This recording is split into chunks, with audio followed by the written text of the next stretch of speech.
What's going on, everybody? Rob Doster here from the Field of 68. And today we're going to bring you another episode in our NBA Draft Prospect Profile series. These are going to be dropping throughout May and throughout June, a couple a day. So if you do like this content, make sure you subscribe to the channel and do hit that like button. Anything that you can do to interact with these videos, it really does help the channel. It helps more people like you find this content. And since I have you here, make sure you check out our Instagram and TikTok pages. We are going to be pumping out more unique content over there throughout the spring and the summer heading into the 2022-23 college basketball season. Like, for example, did you know that Penny Hardaway was shot when he was in college? I didn't know that. You can find that story right now live on our TikTok and Instagram pages. The links for those are in the description below.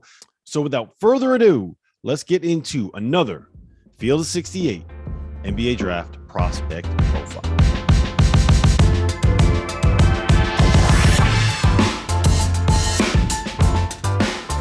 Field of 68, Jeff Goodman here with G League Ignite head coach Jason Hart, breaking down another one of the 2022 NBA Draft Profiles.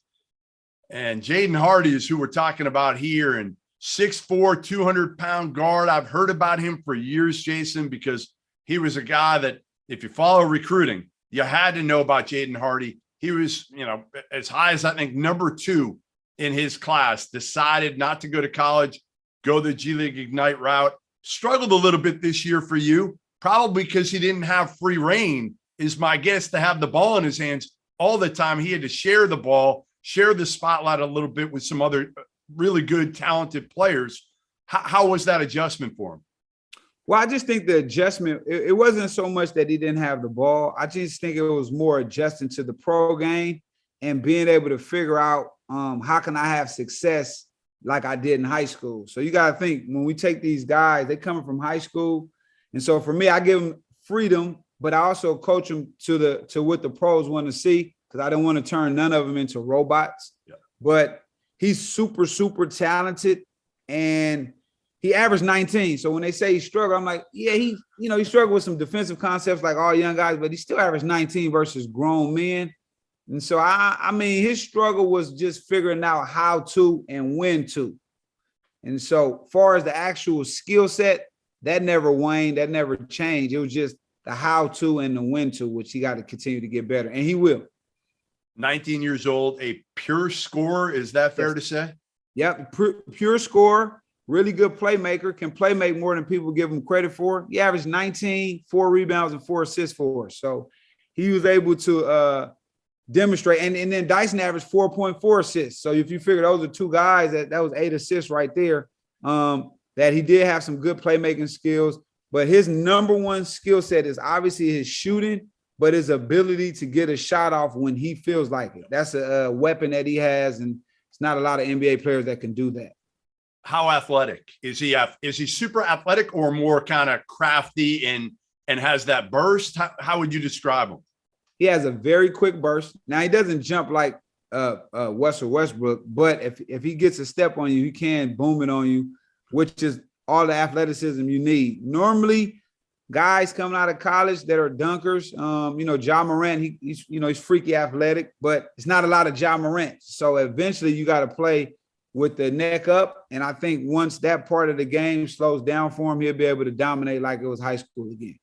All right, give me your comp. Give me your best comparison for Well, Jaden I got Hardy. 2 comps for Jaden, and then people may think I'm crazy. I got Brad Bill Light and CJ McCullough, 2 guards that don't stand in the corner. They can create their own offense, and that's what he do. He can create his own offense when he feels like it, and if he continue to get better and work, he's only 19 years old. And like I said, he averaged 19 points in the G League, which is a not easy thing to do.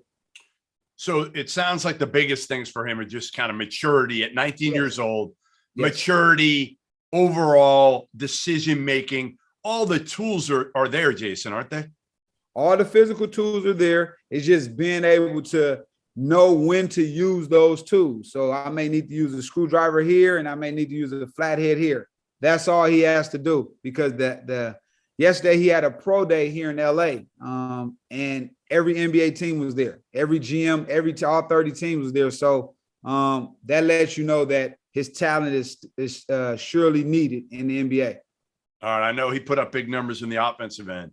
Yes, Defensively, how much did you have to get on him? Again, like most high school kids coming out, they want to score. So I assume that was a process for him and will be an ongoing process. But I guess, how was he and how good can he be if he puts his mind to it?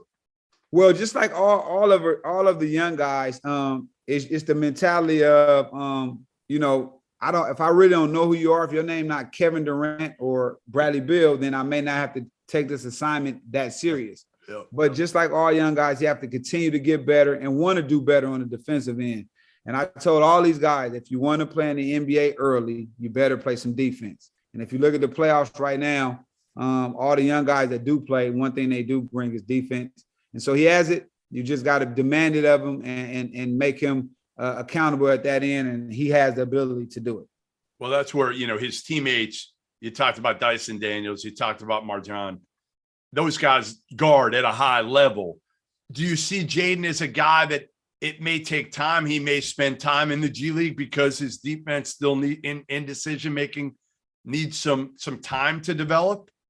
Well, no, he was like, he let us in steals, within the season. And now if you steal the ball, that doesn't always indicate that you're a good defender. Right. But no, he knows and understands. So these guys will be equipped and ready. So when I see him in summer league, I'm pretty sure he's going to be sitting down guarding because he understands that this is it. And, they don't want to go back to the G League. So I'm pretty sure he will have a different mindset and guard. He guarded, but he can be an elite defender. And that's what we're trying to get him to. So you could see Jaden Hardy as a guy. Would it shock you if down the road 5-7 years, he's a guy who is, maybe a second option on an NBA team? It wouldn't shock me at all. One thing he had is, say if we playing Jeff and I was on the team with him and I said I'm not playing today, he looking at that. That's an opportunity. He gonna get my shots. So he's a real two guard. Yep. He's unafraid to miss. Yep. And a lot of dudes so worried about their field goal percent that they'll turn down their aggressiveness. So he's a real scoring guard and he's trying to put the ball in the basket and he's unafraid of failure. Those are all the things you need to be a great shooter. So he wants to take your lunch. Like he wants to go after you. He's got that killer in him. He has that killer in him and he's a scorer. And when scorers have that mindset, once they continue to develop and keep working, they become unstoppable. Yeah, I mean, it sounds like Jaden Hardy, it's hard to figure out his NBA stock right now, Jason. He was a guy that came in and a lot of people probably had him in the top 10 early on. Now I feel like he's probably more, bottom of the first round somewhere. And maybe a team, honestly, a really good team that needs a piece, takes a chance on him, develops him, maybe waits a little while. And again, the decision-making comes, the efficiency comes. You use him maybe as a second unit guy early, and then he can develop and there's not a lot of pressure on him, which he probably had some pressure this year for you. Well, yeah, you put a lot of pressure on yourself. You want to live up to what somebody else, the goals they put on you. But I tell him and the rest of the guys, just be the best version of you. And if you do that, you can sleep well at night. And now Jaden Hardy, for me, he's becoming a sleeper in the draft. Yeah. I think when they do get him and unleash him, they'll see that the talent is still there and he's be a sleeper. He'll be a good pickup for somebody in the first round for sure. Would you like to see him on a good team that, he doesn't have to do too much right away, but he can learn from maybe good culture guys?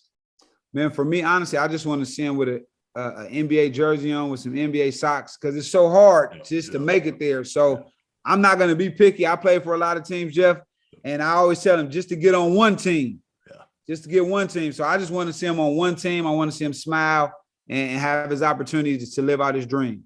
Well, Jaden Hardy will certainly get on a team. He's got potential. Yes. He's got the physical attributes, no doubt about it.